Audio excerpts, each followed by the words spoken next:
warahmatullahi wabarakatuh. Terima kasih buat kalian yang udah mau klik video ini. Oke, jadi gue di sini sama BM pengen menceritakan tentang pengalaman-pengalaman horor yang pernah kita alamin pribadi atau yang pernah orang-orang di sekitar kita alami. Itu kita langsung aja ke cerita.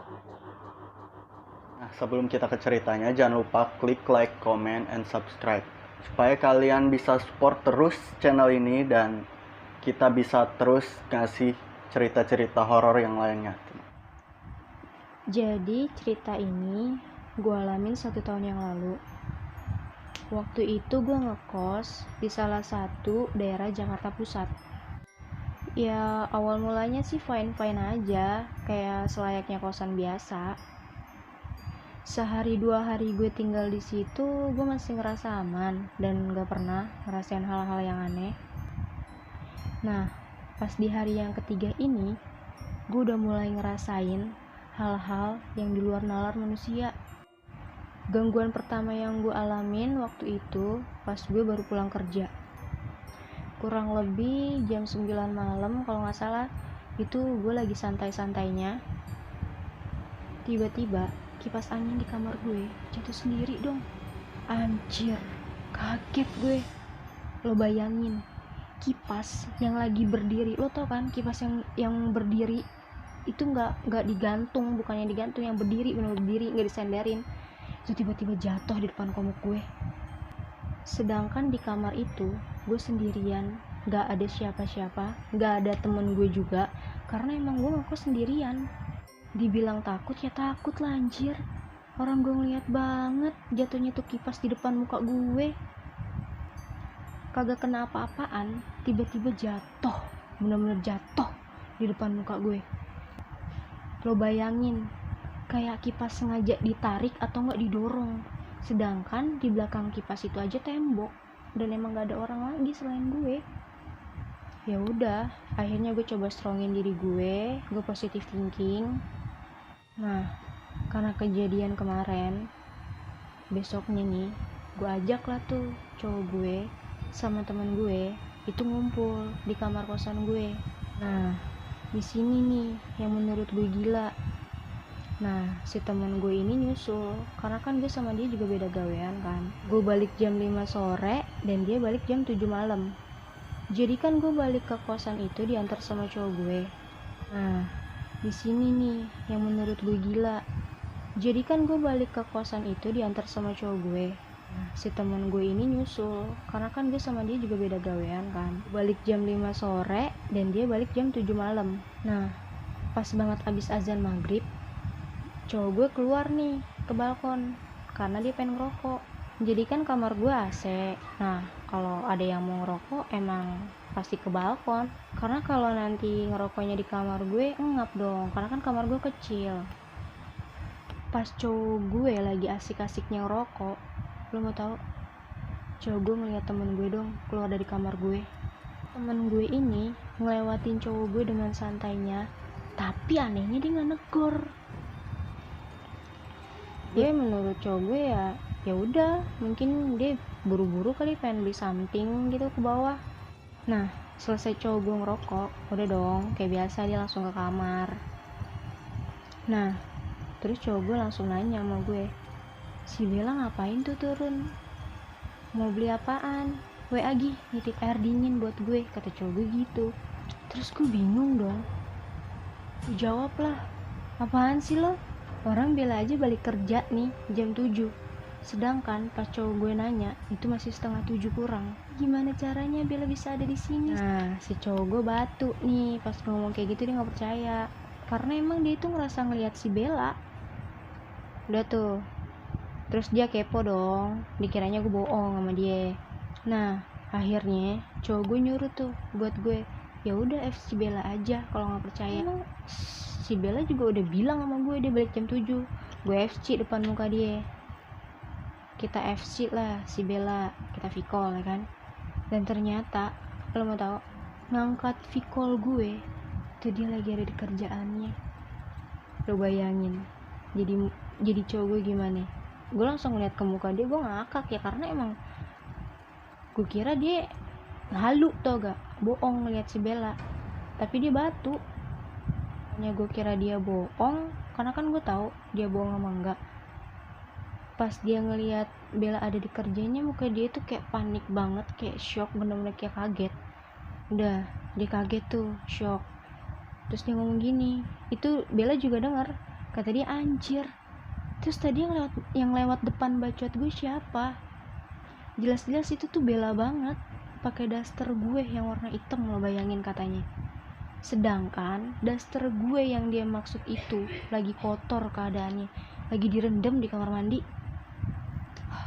Makin gak jelas nih, gue bilang. Saking gue pengen ngebuktiin ke dianya, itu gue ambilin daster kotor gue yang lagi direndam di kamar mandi, gue angkat, gue tunjukin ke muka dia, nih daster gue kotor. Udah, makin panik tuh muka dia. Anjir, bener dong. Tapi gue ngelihat dia panik, yang tadi gue gak panik, gue jadi panik. Karena apaan?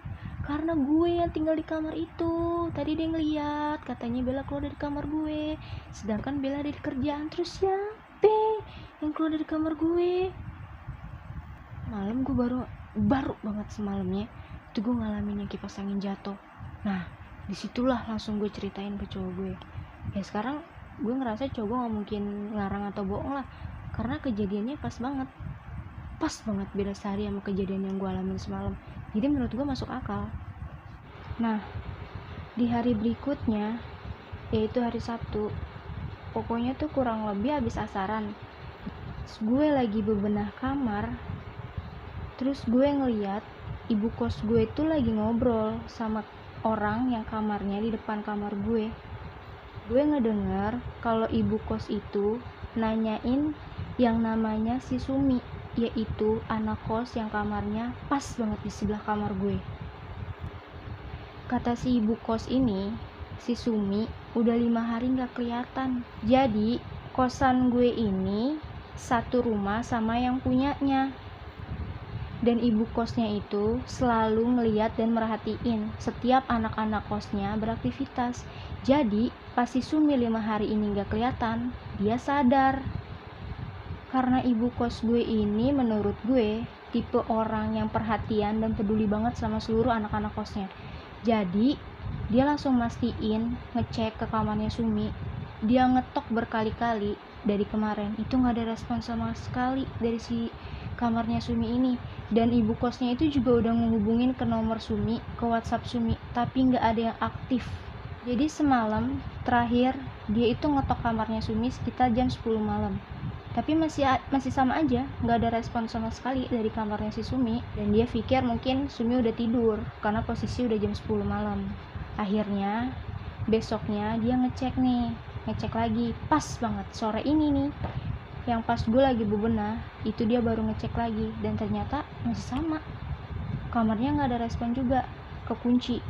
Nah dia gak tahu nih kekunci dari dalam apa kekunci dari luar, karena semua nomor handphone, nomor WhatsApp punya si Sumi ini dihubungin sama ibu kos, gak ada yang aktif satupun. Biarnya si ibu kos nyoba buat ngambil kunci cadangan kamarnya si Sumi ini. Sebelum ibu kos buat nyoba pakai kunci cadangan itu, dia mastiin sekali lagi, dia tanya semua anak-anak kosnya, apa ada yang ngeliat si Sumi, yaitu yang kamarnya di sebelah kamar gue. Sampai dia nanya ke gue waktu itu, yang gue sendiri aja gue baru berapa hari di situ, 4 hari sama hari itu. Jadi ya gue nggak tahu mana yang namanya Sumi. Kan dari awal gue pindah di kamar itu, gue nggak pernah yang namanya sekali dengar suara kehidupan dari kamar sebelah. Pas si ibu kos ngedengar dari semua penjelasan anak-anak yang nggak pernah melihat si Sumi selama berapa hari kebelakangan, akhirnya dia beneran nyoba kunci cadangan ini buat ngebuka pintu kamarnya si Sumi. Tapi pas ibu kosnya nyoba ngebuka pintu kamarnya si Sumi dari luar, itu nggak bisa keputar. Jadi kayak kalau pintu itu kan kalau nggak ada kunci nyangkut seharusnya dia bisa masuk, ya kan? Nah keadaannya ini masuk tapi cuma kayak setengah doang, kayak kekunci dari dalam, kayak di dalamnya tuh ada kunci lagi. Akhirnya sama si ibu kos dicoba pakai kunci kamar yang lain. Dia pikir itu salah kunci, tapi ternyata udah dicoba semua kunci kamar kosannya, kunci cadangannya ini, tapi nggak ada satupun yang bisa sama kamarnya si Sumi ini. Akhirnya dia berpikir, apa mungkin si Sumi ada di dalam? Terus kalau emang si Sumi ini ada di dalam kamar, kenapa setiap ibu kosnya ngetok dia, manggil-manggilin dia itu nggak pernah ngerespon? Dan kenapa WhatsApp dia sama nomor telepon dia juga ikut-ikutan nggak aktif? Akhirnya makin kepikiran dong ibu kos gue. Nah, akhirnya si ibu kos gue itu panik banget dan dia langsung turun ke bawah buat manggil suami sama anak laki-lakinya buat minta tolong dobrakin pintu kamarnya si Sumi ini, karena dia pengen mastiin si Sumi ada di dalam atau enggak. Dan setelah anak sama suaminya naik, itu nggak lama pintu kamar si Sumi langsung didobrak sama mereka. Awalnya emang sempat susah, tapi setelah dicoba berkali-kali, dibantu pakai alat juga, alat penjebol, akhirnya bisa juga. Dan ternyata di situ gue benar-benar kaget banget, kita semua dibikin kaget sama isi yang ada di dalam kamar itu. Ternyata si Sumi udah meninggal. Dan kalian tahu, Sumi meninggal dalam keadaan mata yang lagi melotot, terus kayak berbaring di atas kasur gitu. Sumpah gue kaget banget dengan badan yang kaku. Dan bau ruangan kamarnya si Sumi itu bener-bener bau gak enak, kayak bau-bau bangke udah berapa hari gitu. Akhirnya kita semua pada shock, terus kita juga pada enak nyium bau kamar si Sumi itu. Kita pada muntah lagi di depan kamarnya si Sumi. Dan setelah ibu kosnya mengetahui tentang kebenaran keberadaan si Sumi ini, akhirnya dia langsung hubungin keluarga dari si Sumi ini. Dia cari kontak telepon yang ada di handphone si Sumi ini, langsung dihubungin sama mereka dari pihak keluarga ibu kos ini buat langsung datang ke rumah ibu kos supaya jenazah si Sumi itu bisa langsung dimakamkan. Dan setelah ada keluarga dari si Sumi ini datang ke kosan, akhirnya jenazah si Sumi ini langsung diurus dan dimakamkan pada malam itu juga sama pihak keluarga almarhum. Dan setelah semua pemakaman si Sumi ini selesai, dibawa ke kampung, gue langsung berpikir, apa mungkin kejadian beberapa hari kebelakangan ini yang gue alamin itu adalah arwah dari si Sumi atau jin yang emang dia tahu bahwa di sebelah kamar gue itu ada yang meninggal.